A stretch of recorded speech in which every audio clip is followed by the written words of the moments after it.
ಶತ್ರುಗಳ ಉಪಟಳಗಳಿಂದ, ಇವತ್ತು ಶತ್ರುಗಳು ಕೊಡ್ತಾ ಇರೋ ತೊಂದರೆಗಳಿಂದ ಮನುಷ್ಯ ನರಕ ರವರವ ರೌದ್ರ ನರಕಕ್ಕೆ ಹೋಗ್ತಾ ಇದ್ದಾನೆ. ಡಾಕ್ಟರ್ ರಾಜ್ಕುಮಾರ್ ಅವರ ಪುತ್ರ ಪುನೀತ್ ರಾಜ್ಕುಮಾರ್ ಅವರು ನಿರ್ಮಾಣಿಸಿದಂತಹ, ಅಭಿನಯ ಮಾಡಿರ್ತಕ್ಕಂತಹ ಈ ಭಕ್ತ ಪ್ರಹ್ಲಾದ ಸಿನಿಮಾವನ್ನು ನೋಡಿರ್ತೀರ. ಹಿರಣ್ಯಕಶಿಪು ಅಂತಕ್ಕಂತಹ ಒಬ್ಬ ರಾಕ್ಷಸ ಅಂತ ಹೇಳಿದ್ರು ಕೂಡ ತಪ್ಪಾಗಲಿಕ್ಕಿಲ್ಲ. ಈ ಭಕ್ತ ಪ್ರಹ್ಲಾದನ ಭಕ್ತಿಗೆ ಈ ಹಿರಣ್ಯಾಕ್ಷನ ಒಂದು ಕರ್ಮದ ಒಂದು ಪ್ರಭಾವ ಅವನ ಸೊಕ್ಕನ್ನು ಅಡಗಿಸ್ಲಿಕ್ಕೆ ವಿಷ್ಣು ವಿಶೇಷವಾಗಿ ಉಗ್ರ ನರಸಿಂಹನ ಅವತಾರವನ್ನು ತಾಳಿ ಕಂಬದಿಂದ ಹೊರಬಂದು ಹಿರಣ್ಯಕಶಿಪುವನ್ನು ಸಂಹರಿಸಿರ್ತಕ್ಕಂಥದ್ದು. ಅದು 2 ಹಸ್ತದಿಂದ ಹೊಟ್ಟೆಯನ್ನು ಬಗೆದು ಅವನ ಕರಳನ್ನು ಮಾಲೆಯಾಗಿ ಮಾಡಿಕೊಂಡು ಅವನನ್ನು ಹತನನ್ನಾಗಿ ಮಾಡಿರ್ತಕ್ಕಂಥ ಇತಿಹಾಸ. ಪರಮಾತ್ಮ ವಿಷ್ಣು ಉಗ್ರ ನರಸಿಂಹನಾಗಿದ್ದಾಗ ಅವನನ್ನು ಸಂಹರಿಸಿದಾಗ ಅವನಲ್ಲಿರ್ತಕ್ಕಂತಹ ಒಂದು ಕಾಲಕೂಟದಂತಹ ವಿಷ ಅವನ ಹಸ್ತದಲ್ಲಿ ಅದು ತುಂಬ ಅವನಿಗೆ ಉಗ್ರ ನರಸಿಂಹನಿಗೆ ಹುರಿ ಸಂಕಟ, ಒಂದು ರೀತಿಯಾದಂಥ ವೇದನೆ ಸೃಷ್ಟಿಯಾಗ್ತದೆ. ವಿಶೇಷವಾಗಿ ಮರಕ್ಕೆ ಹೋಗಿ 2 ಕೈಗಳನ್ನು ಅವರು ಸೇರಿಸಿದಾಗ ಆಗ ಆ ಒಂದು ಉಗ್ರ ನರಸಿಂಹನಿಗೆ ಆ ಒಂದು ಉರಿ ಸಂಕಟದಿಂದ ಮುಕ್ತಿ ಸಿಗ್ತದೆ. ಅಂತಹ ಉಗ್ರ ನರಸಿಂಹನನ್ನೇ ರಕ್ಷಿಸಿದಂತಹ, ಆ ಸಂಕಷ್ಟಗಳಿಂದ ಪರಿಹರಿಸಿದಂತಹ ಈ ಔದುಂಬರ ಮರ, ಹತ್ತಿ ಮರದ ಒಂದು ಶ್ರೇಷ್ಠತೆ ನಾವು ಇವತ್ತೊಂದು ದಿನ ಯೋಚನೆ ಮಾಡಲೇಬೇಕು. ನಮಸ್ತೆ ವೀಕ್ಷಕರೇ, ನಾನು ನಿಮ್ಮ ಮೈಸೂರಿನ ಶ್ರೀನಿವಾಸನ್. ವೀಕ್ಷಕರೇ ನೋಡಿ, ಇವತ್ತೊಂದು ದಿನ ನಾನು ಬಹಳ ಅದ್ಭುತವಾದ ಮಾಹಿತಿಯನ್ನು ನಾನು ನಿಮಗೆ ತಿಳಿಸ್ಲಿಕ್ಕೆ ಇಷ್ಟಪಡ್ತೀನಿ. ಇದನ್ನು ನೀವು ಪ್ರತಿಯೊಬ್ಬರು ಕೂಡ ಈ ಒಂದು ಸ್ಟೋರಿ ಅಥವಾ ಈ ಒಂದು ವಿಚಾರವನ್ನು ನೀವು ತಿಳ್ಕೊಂಡೇ ಇರ್ತೀರ. ಬಟ್ ಆದರೂ ನಾನಿವತ್ತು ಇದರ ಮಹತ್ವ, ಇದರಿಂದ ನಿಮ್ಮ ಒಂದು ರಕ್ಷಣೆಗೆ ಅಗತ್ಯವಾಗಿ ಆಗುವಂತಹ ಒಂದು ಮಾಹಿತಿಯನ್ನು ನಾನು ಕೊಡ್ತಾ ಇದ್ದೀನಿ. ದಯವಿಟ್ಟು ಸ್ಕಿಪ್ ಮಾಡದೆ ಈ ಒಂದು ಮಾಹಿತಿಯನ್ನು ನೋಡಿ ಅಂತ ಹೇಳ್ತೀನಿ. ಇವತ್ತು ನೋಡಿ, ಸಾಮಾನ್ಯವಾಗಿ ಶತ್ರುಗಳ ಉಪಟಳಗಳಿಂದ, ಇವತ್ತು ಶತ್ರುಗಳು ಕೊಡ್ತಾ ಇರೋ ತೊಂದರೆಗಳಿಂದ ಮನುಷ್ಯ ನರಕ ರವರವ ರೌದ್ರ ನರಕಕ್ಕೆ ಹೋಗ್ತಾ ಇದ್ದಾನೆ. ಇವತ್ತು ಆ ವ್ಯಕ್ತಿಯನ್ನು ಬೆಳೆಯಕ್ಕೆ ಬಿಡ್ತಾ ಇಲ್ಲ, ಅವನ ಅಭಿವೃದ್ಧಿ ಕಾಣೋಕ್ಕಾಗ್ತಾ ಇಲ್ಲ, ಅವನು ಸುಖವಾಗಿರೋಕ್ಕೆ ಬಿಡ್ತಾ ಇಲ್ಲ. ಅವರ ಆತ್ಮೀಯರೇ, ಅವರ ಸಂಬಂಧಿಕರೇ ಅವರಾಗೆ ಶತ್ರುಗಳಾಗಿರ್ತಾರೆ. ಸೊ ಈ ಶತ್ರುಗಳ ದೌರ್ಜನ್ಯದಿಂದಾಗಿ ಇವರ ಏನು ಮಾಡಿದ್ರೂ ಕೂಡ ಇವರು ನಷ್ಟಕ್ಕೆ ಗುರಿ ಹೊಂದುತ್ತಾ ಇರ್ತಾರೆ. ಸರಿಯಾದ ರೀತಿಯಲ್ಲಿ ಇವ್ರಿಗೆ ಬರಬೇಕಾಗಿರೋದು ಬರ್ತಾ ಇರಲ್ಲ. ಈ ಶತ್ರುಗಳ ಪ್ರಭಾವದಿಂದಾಗಿ ಇವ್ರ ಮನೆಯಲ್ಲಿ ಮಕ್ಕಳುಗಳಿಗೆ ಎಜುಕೇಷನ್ ಕೊಡ್ಸೋಕ್ಕಾಗ್ತಾ ಇರಲ್ಲ, ಒಂದು ಮದುವೆ ಮಾಡೋಕ್ಕಾಗ್ತಾ ಇರಲ್ಲ, ತುಂಬ ಸಂಕಷ್ಟವನ್ನು ಅನುಭವಿಸ್ತಾ ಇರ್ತಾರೆ. ಯಾರಾದರೂ ಬಂದು ಇವರಿಂದ ಮುಕ್ತಿ ಕೊಡಿಸ್ಬಿಟ್ರೆ ಸಾಕಪ್ಪ ಅಂತ ಕಾಡ್ತಾ ಇರ್ತಾರೆ. ಸೊ ಹೀಗೆ ಈ ಒಂದು ವಿಚಾರಕ್ಕೆ ಸಂಬಂಧಪಟ್ಟಂಗೆ ನಾವು ಒಂದು ಸಣ್ಣ ಇತಿಹಾಸವನ್ನು ನಾನು ನಿಮ್ಗೆ ಹೇಳೋಕ್ಕೆ ಇಷ್ಟಪಡ್ತೀನಿ. ಇತಿಹಾಸ ಅನ್ನೋಕ್ಕಿಂತ ಹೆಚ್ಚಾಗಿ ಒಂದು ಪುರಾಣ.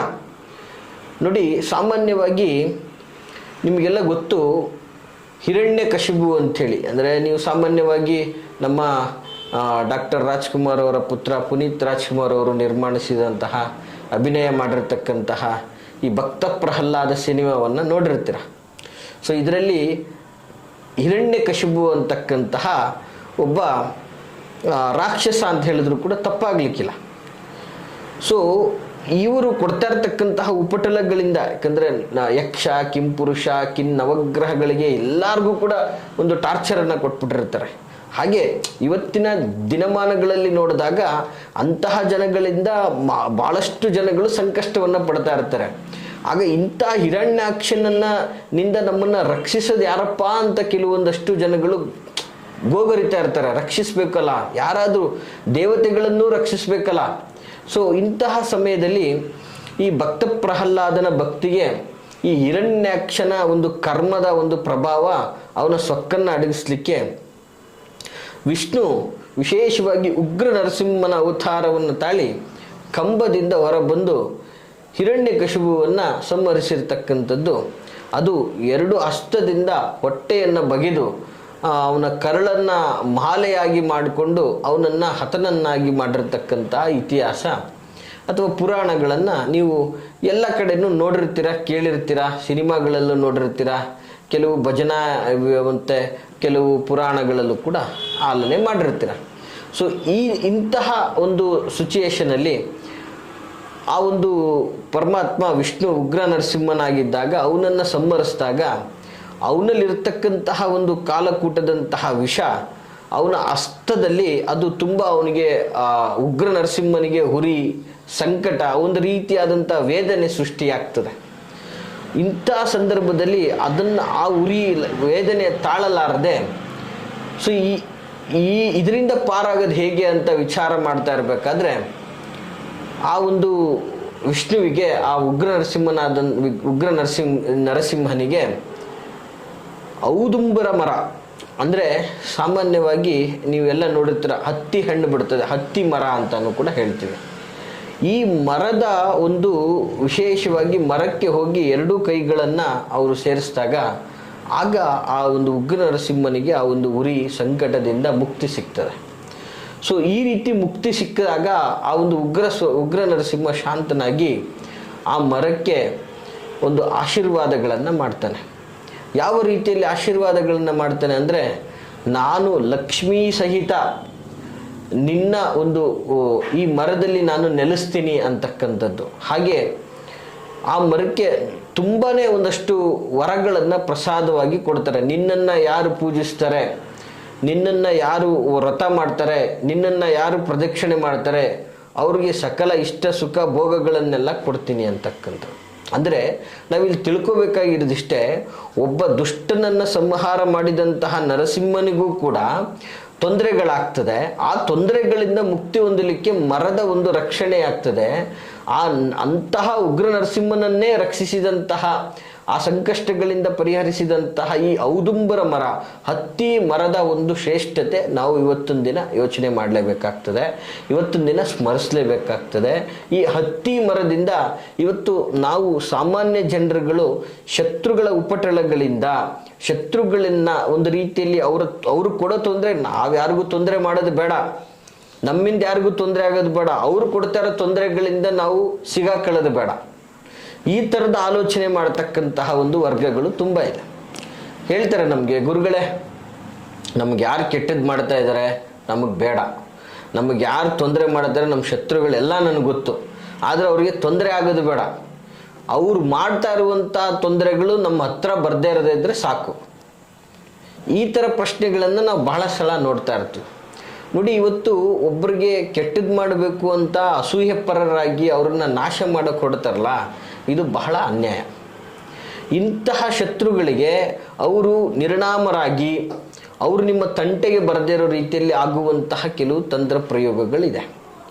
ಯಾವುದು ಈ ತಂತ್ರ ಪ್ರಯೋಗಗಳಪ್ಪ ಅಂತಂದರೆ, ವಿಶೇಷವಾಗಿ ಈ ಔದುಂಬರ ಮರದ ಎಲೆಯನ್ನು ತೆಗೆದುಕೊಂಡು ಆ ಮರದ ಕೆಳಗಡೆನೆ ಕುಂತು ಅಲ್ಲಿ ನಿಮ್ಮ ಶತ್ರುವಿನ ಹೆಸರನ್ನು ಬರೆದು ಆ ವ್ಯಕ್ತಿ ಏನಾಗಬೇಕು ಅನ್ನುವಂಥದ್ದು, ಆ ವ್ಯಕ್ತಿಯ ಮುಖ ಚಹರೆ ಲಕ್ಷಣ ಭಾವ ವಿಚಾರ ಎಲ್ಲವನ್ನೂ ಮನದಲ್ಲಿ ನೆನೆಸ್ಕೊಂಡು ಆ ಒಂದು ಎಲೆಯ ಮೇಲೆ ಬರೆದು ಅಲ್ಲೇ ಆ ಮರದ ಬುಡದಲ್ಲೇ ಆ ಎಲೆಯನ್ನು ತಲೆ ಕೆಳಗಾಗಿ ಮುಚ್ಚಿ ಮಣ್ಣು ಹಾಕಿ ಮುಚ್ಚಬೇಕು. ಈ ರೀತಿಯಾಗಿ ಮಾಡುವುದರಿಂದ ನಿಮ್ಮ ಶತ್ರು ಆ ಎಲೆ ಹೇಗೆ ಕೊಳೆತು ಹೋಗ್ತದೋ ಆ ರೀತಿಯಲ್ಲಿ ಅವರ ಒಂದು ವ್ಯವಸ್ಥೆ ಎಲ್ಲ ನಾಶ ಆಗಿ ಹೋಗ್ಬಿಡ್ತದೆ. ವೀಕ್ಷಕರೇ ನೋಡಿ, ತಂತ್ರ ಸ್ವರೂಪ ಬಹಳ ಸುಲಭ, ಬಹಳ ಅಂದರೆ ಬಹಳ ಸುಲಭ. ಈ ತಂತ್ರಗಳು ಆ ಒಂದು ವೃಕ್ಷದ ಎಲೆಯ ಮಹತ್ವದಿಂದ ಅನುಕೂಲ ಆಗ್ತದೆ. ಈ ರೀತಿಯಲ್ಲಿ ನೀವು ಮಾಡೋದ್ರಿಂದ ನಿಮಗೆ ಯಾವುದೇ ಥರದ ಶತ್ರುಗಳಿಂದ ಸಂಕಷ್ಟ ಎದುರಾಗೋದಿಲ್ಲ. ಹಾಗೆ ವೀಕ್ಷಕರೇ, ಈ ಒಂದು ಮರದ ವಿಶೇಷವಾಗಿ ಹಣ್ಣುಗಳು ಬೀಳ್ತದೆ, ಹತ್ತಿ ಹಣ್ಣು. ಈ ಹಣ್ಣು ಆಯುರ್ವೇದದಲ್ಲಿ ಕಣ್ಣಿಗೂ ಕೂಡ ಬಹಳ ಪ್ರಮುಖವಾದಂತಹ ಒಂದು ಪಾತ್ರವನ್ನು ವಹಿಸುತ್ತೆ. ಕಣ್ಣುಗಳ ರಕ್ಷಣೆ ಈ ಹಣ್ಣುಗಳನ್ನು ತಿನ್ನೋದ್ರಿಂದ ಬಹಳ ಉಪಯುಕ್ತವಾಗಿರ್ತದೆ. ಅಂತಹ ಒಂದು ಹಣ್ಣುಗಳಿದು.